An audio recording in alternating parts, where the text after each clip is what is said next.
Welcome to the Impact on the Ground podcast series. I'm Tiia, CEO of whatimpact.com. In this podcast series, we'll dig deeper into what it takes to make an impactful change in our society. I'll give a voice to charities, social enterprises, companies, grant makers, individuals, and government officials who all have one thing in common. They are keen to make a difference. We dive into practical solutions and observe the dynamics of those who have resources to give and those working with the beneficiaries on the ground. Let's start making an impact together. Hello, everyone. Today, I have a special guest, Lady Mariéme, who is the founder of a charity called IAMTHECODE. And this is a very special interview since Mariéme is the founder of IAMTHECODE, and she has her own personal background, which was the kind of the founding idea of the whole charity. And they do marvelous work internationally and here in the UK. Welcome, Lady Mariéme. Could you explain a little bit what IAMTHECODE do, and then we dig in deeper to your background. Exactly. So thank you so much for having me on the podcast. My name is Lady Mariéme Jemme. I am the founder of IAMTHECODE. I'm originally from Senegal, but I'm based now here in the UK. So our foundation has got a very, very specific work to do. Our goal is to teach 1 million women and girls how to code by the year 2030. We are recognized by the United Nations and the World Economic Forum. And by 2030, we would like to get 1 million young women and girls across the world to learn how to code programming. So where did this all start from, and kind of the impact of coding skills? Well, I came in the UK nearly 30 years ago. When I came here, I couldn't get a job. I was cleaning white people houses. I live in Guildford, in the Guildford Library, and I didn't have any credentials. I couldn't work. I couldn't do anything. I couldn't speak English, or my French was broken. And fast forward, I'm now 50 years old, 50. I decided that in 2016, when we got recognized by the United Nations, that my goal was to teach young women and girls how to code so they can become full stack developers and they can start building apps and websites. And I found myself, with this big mission that I had to do. And so that's where we are right now. So we are now in 80 countries. Over 55,000 young women and girls are learning how to code, including in prisons, in council estates in the UK, in really the rough places around the world, in refugee camps in Africa, in favelas of Brazil. So that's what we're trying to do. We're just trying to make sure young people who are growing up across this world has access to skills. And we all know that when you have skills, you get jobs. If you don't have jobs, then we economically have issues as well. So that's what we're trying to do at IAMTHECODE. We're very excited about the foundation. It sounds so amazing, and the work you do is so marvelous. So if we go back a little bit to your time when you arrived to Guildford and you were working as a cleaner. So you mentioned Guildford Library. What happened in the library? The Guildford Library was a sanctuary for me. I had a very traumatized background. So it was a sanctuary, it was a safe place for me to go and sit down and learn. I suffered racism, in Europe, in France. But when I came here, I found this country very tolerant. No one cared really about my background. And so I was sitting at the Guildford Library and I wanted to learn English. In that time, we didn't have Google or Facebook, or the social media didn't exist. And so I will just take the encyclopedia and dictionary. I will just start reading and memorizing every word I could really find, and start looking at HTML books and just very interested in mathematics and science. And fast forward, I could I learned 7 programming languages in 2 years. And then that then got me a job in bankings in High Street of Guildford. Then I used to work in a high street. So my CV improved from cleaner to customer service, and from customer service to tech pioneer today. Oh, It's quite that's amazing story. it is quite an inspiring journey. Yeah, so you have experienced firsthand what it means if you have access. Yeah. Absolutely. If you have access to it's not just for, it's also for young people growing up in the United Kingdom. We're now in 2024. Like the rise of AI, for example. We need to make sure young people have skills. You can see the GDP of United Kingdom yesterday increased a little bit. So learning how to code, being part of digital, ecosystem gives you actually jobs. You can have a good salary if you're living in a council estate, with parents, for example, who have little income because they didn't have the skills in the 1990s and in the year 2000. Now, we can move you from poverty to wealth. And I think my job is, that's what I'm trying to tell the world. How can we move young people, boys and girls, from poverty to wealth by teaching them real skills they can have to change the world? Let's talk first about your work in the UK currently. So you were mentioning that young people from disadvantaged backgrounds, could have a career opportunities from this. But also you mentioned something about prisons and so forth. So what is kind of the crowd that you are lifting up and educating? I mean, our audience is between, young boys and girls between 11 and 18. So they can start really learning from the I Am the Code platform, which we can talk about shortly, from 11 to 18 and from 18 to 24, and from 25 years old to 40 years old. And there's a different demography that we're trying to tackle here. If you look at the young people at early primary school, that's where we need really the foundation of teaching them how to code very simple skills. You also have the young girls who are 18 to 24. There's a transition now between, from secondary school to university. But you'll find out that, they don't have skills or they're looking for jobs, and it's very difficult for them. We also have women who are now in their 40s, 30, 40 years old, who probably had children, they had their children early, but at the same time now they in the world where they really can't get jobs because you don't have now young people coming out of university who are more fresh and more skilled. And so I am the code is responding for all these needs. Who are these people that need skills, and can we upskill the women as well? And that's what we're trying to do, and that's why we had this platform where during COVID-19 I built this platform with over 45,000 courses. It's an aggregated platform with all the global companies, recruitment companies, software companies, hardware companies, who are trying to change the life of young people and give them access. And I think this demography, especially in prisons, if you look into UK prisons, the reason why boys and girls are in prison, it's not because they are bad people. It's Yeah. just it's really because where their journey started. We all have stories. When I go to prisons, I find out that actually, they had a unstable family. They didn't have love. They didn't have care. They didn't have attention. They didn't have somebody mentoring them and guiding them.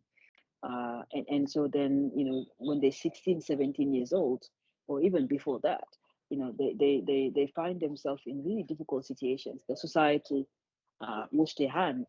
And I think that's why we need to make sure that we get them when they're young, 14, 15, when they started to become naughty with, wanting to go out and do something like that, to get them in and give them skills and guide them and give them coding skills or any other skill they can have, communication skills, any skill really that could help them stay focused in their career.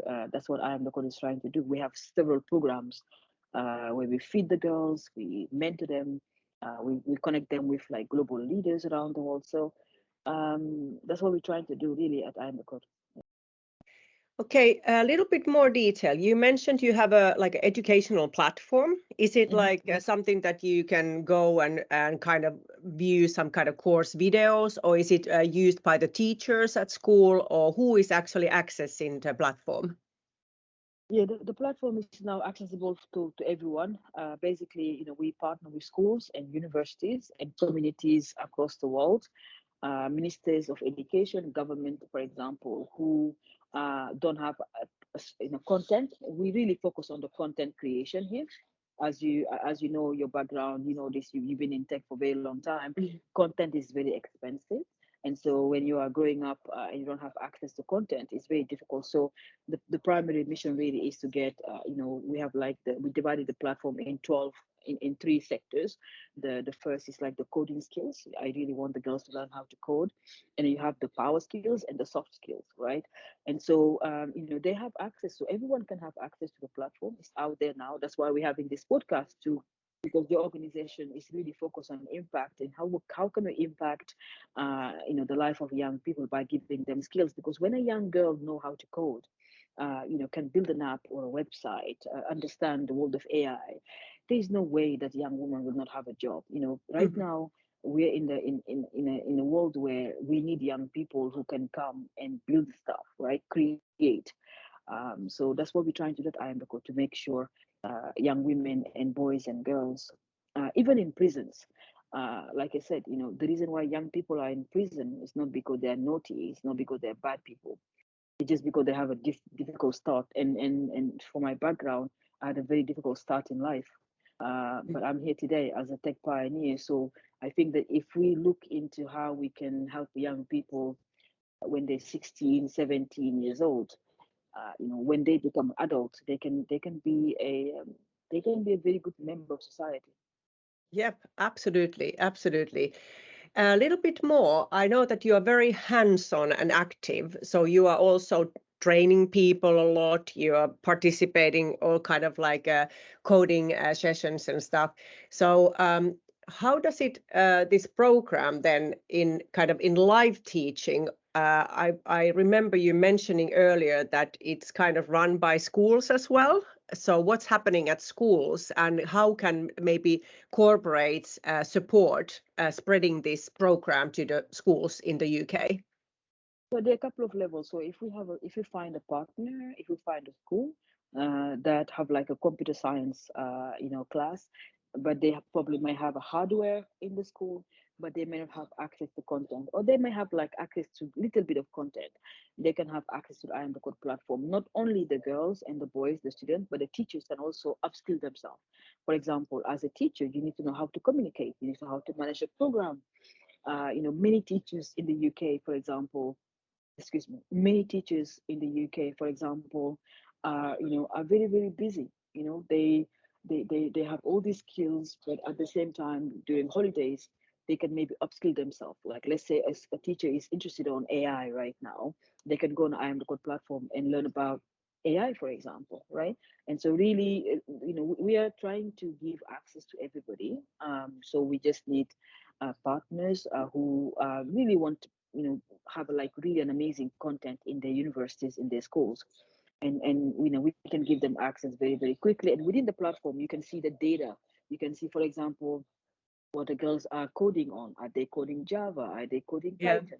Are they coding, the top 10 coding languages right now, the companies, the corporate organizations need?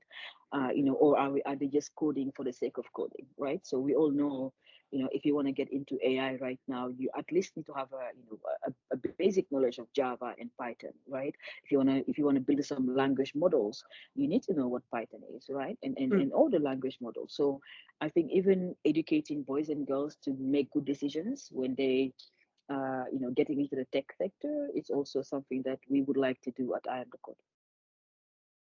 Okay, let's talk about the international work. So tell us a little bit about what regions you're working in, and we could dive a little bit deeper into the background of those people you are supporting in those areas. So we are now in 80 countries, 80. I am the code is in 80 countries. So from we're in China, in Japan, in Argentina, in Brazil, but also in many countries in Africa. So for example, right now we're working in Kenya, where we have two refugee camps. I don't know if you know, but Kenya has got two refugee camps, population of 714,000 people, mainly refugees who came from war zone countries. And then Dadaab, where we have 97% of Somalians there. So I am the code is now working in those regions. We also work in China, in the UK as well here as well. So we're now in 80 countries, 80. So tell about the life in refugee camps. I mean, you mentioned it was 700,000. It's like a huge city already. It's a It is. big city.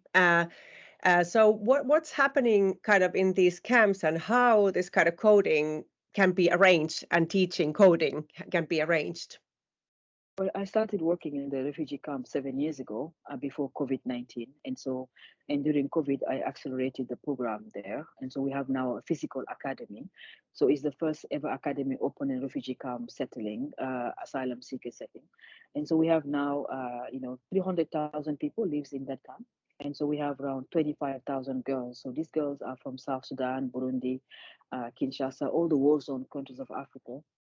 That's where the girls are, and so they're now coding. So we have now coding programs from AI to, basic coding skills. The girls are learning, and they are doing amazingly well, because it's very difficult, as living in a refugee camp. There is no exit plan. No one knows what's going to happen to you. You have a lot of uncertainty for boys and girls.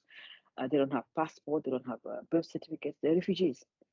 And so our program is giving them hope, giving them skills, so they can sit in the camp, really learn how to code without getting out of the camp, because the camp will become a municipality at one stage. The Kenyan government is, coming up with a new law in June at the World Refugee Week, where we hope that it's going to be the Shirika law, where refugees will get residency in Kenya. So that's why the IAMTHECODE program has become a flagship program within the United Nations. And so I'll be there in June to see the girls, but at the same time, I think that giving them a passport to success, giving them skills, will be amazing. As you know, we have refugees in the UK as well here, refugee from Ukraine, refugee from Afghanistan. And I think the more these people don't actually want handouts.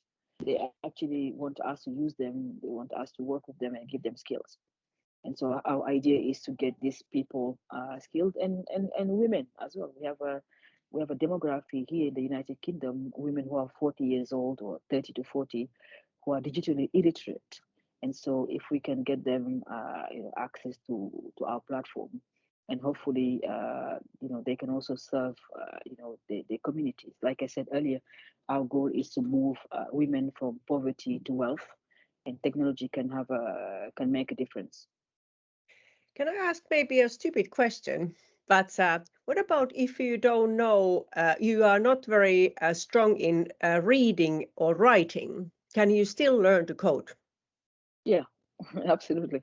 I mean, you need to read, you need to know how to read and write. Literacy and numeracy are absolutely important. That's why the government here is now pushing for mathematics and literacy and numeracy in our schools.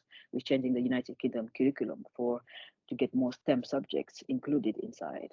But reading and writing is really important, because you need to know, how to read and how to write. But we also now try to visualize the content, where for blind people, for boys and girls with ADHD, for people who don't speak English, for example. So there are different ways to learn for blind people, for example. Yeah. So there's a way to visualize the content, but also make it braille. We're now working with an organization in Amsterdam to make the content in braille. Okay, what about if you have learning disabilities, which is like a big challenge everywhere, I assume, but especially here in the UK, it's very much kind of spoken about that people just don't get enough support. Then they kind of don't get the basic education. They fall into crime, or they just kind of are not included in the society, and then might be ending up in prison or just long-term unemployment. Is coding something that can be taught or learned kind of more easier than just like academic like language, so to speak, if you have a learning disability? Yeah, like I was saying earlier, when I go to prisons, what I find out is that, we society have decided those people are bad people already. And so in the UK here, we have many young people who have learning disabilities, or they didn't have love and care and attention when they were young as people. And so they grow up, they now ended up in either care homes, or in prisons, or places where they should not be, really. And so, teaching them how to code really is fun, because they can show their abilities. And I think What we're trying to do at I Am the Code is also unlock the potential of people, giving them a chance in life. And so, and I think coding, is really the way to do that. And there's no class, there's no system, no one cares who you are, as Yeah. long as then you can do whatever. I think we need to shift our mindset in the way we look after young people in this country. How about now, if let's say a corporate wish to support your company, wish to support you, how can they support these programs?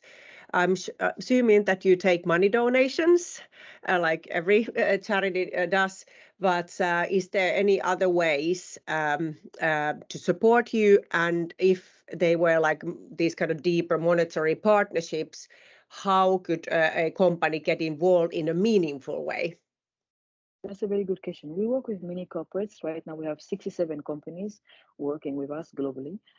So they give us hardware, they give us software as well, content to make the content better. They give us people, human resource capital. For example, they hire their people to come and help us. We have now an organization have hired, a woman to come and help us with our programs. They can do that. They can also give us money for food. Many people don't know that young people, even in the UK here, we have young people who have one meal. They go to bed hungry. So we are now feeding the girls in Kenya alone.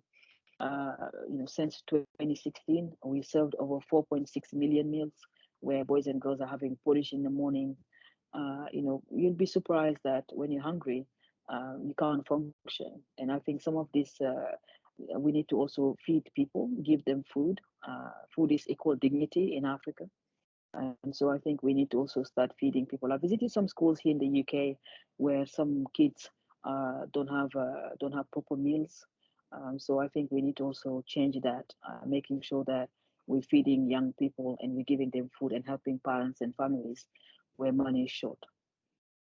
Yeah, so it's really sounds like that it is kind of total kind of a holistic leveling up program, because these kind of basic needs like food and shelter has to be provided first, and before you can actually then start doing anything or learning and have capacity to focus on these things. And yeah, it's amazing concept. So companies could provide also donations for food, products, Hardware, their yeah. skills, hardware, this kind of things. And what about if let's say a company wants to kind of help some schools to get very kind of coding oriented?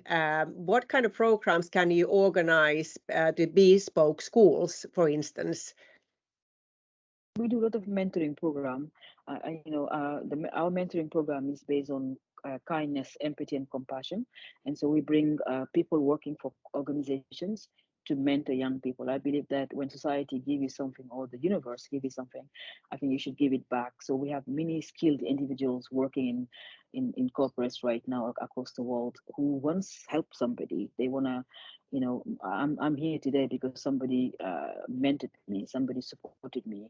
And so I think that if we can get people working for big corporates to give at least an hour a week to a young person, guide them and stop them making mistakes, or help them with their CVs, or help them with their Yeah. even communication, or or connected them. One of the things that we discuss, you and I, is that many people don't know that lack of exposure is actually a problem. Many people don't know what's happening, for example, in Africa, in the Middle East, and Asia. And so when we live here in Surrey, we live in our bubble, we have no idea what's happening across the world. And I think if we can get somebody to come and mentor a young boy here, for example, we work with mini schools like Tomit School, we work with them. So I took some of those girls to New York. I took them to Africa, for example, and those girls their life have really changed. The teachers are also now being exposed to something different, and I think the more we open people's mind and heart and show them there's something different out there. Like what I said to my son is that the world is a very small place. The world is a very small place. So you never know where you're going to end up. You may marry somebody from Singapore or marry somebody from India. So, you need to make sure, we have young people, being open, their mind open to, to different things. So that's what we're trying to do. Yeah. Yeah, and yeah, like you said, that world is a kind of small place, but it's an ever-changing place as well. That there might be areas that you think that your life is smooth and secure and stuff, and even recent years have shown that that's not necessarily the case. That suddenly there might be war zones closer than you think, and your life changes kind of forever. And also it then affects the education systems and all that kind of the opportunities what you might be having. So yeah, fantastic work. I mean, I'm so kind of, I don't know, I'm just so excited and enthusiast of I am the code. So I'm the code on whatimpact.com. They have a profile, they can be matched there, and you can start conversation, offer resources for their exposure, and contact, of course, the organization directly. I'm the code website is, of course, there as well, but through What Impact you can contact them and start the conversation about partnerships, skills, product, service, donations, money, all kind of partnership opportunities, both in the UK and across the world. Thank you so much, Lady Mariéme. It's been nice to talking to you, and I hope to see you soon. Thank And you for good having luck me on the for podcast. everything, all this great expansion, what you're doing. No, thank you, Okay. thank you. When I met you, I was very inspired for your leadership, but also the fact that you're giving us a voice. Thank you for the opportunity to be on your podcast, and thank you so much. I hope everyone join us because I think we have a big mission. Thank you so much. Yes, you do. Let's join the million girls. Thank you. Okay. Thank you. Thank you so much. Thanks. Bye. Bye.